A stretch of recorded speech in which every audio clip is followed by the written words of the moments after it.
Ифтар лучше начинать с фиников. Понятно, что после 18 часов поста хочется и пить, и есть. Не спешите. Раз уж вы смогли воздерживаться от еды и питья такое количество времени, вам не составит труда потерпеть еще 10-15 минут. Как только солнце село, порадуйте себя парой-тройкой фиников.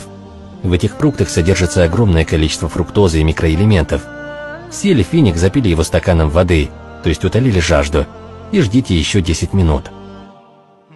За это время финик усвоится организмом, а ваш мозг поймет, что в желудок поступила еда, а значит чувство голода заметно уменьшится. В итоге вы спасете себя от переедания. Ифтар – ночная еда. Это значит, что вечерняя трапеза должна легко усвоиться организмом. Отлично подойдут каши и различные крупяные блюда, вареные овощи, овощные супы, сухофрукты, кисломолочная продукция –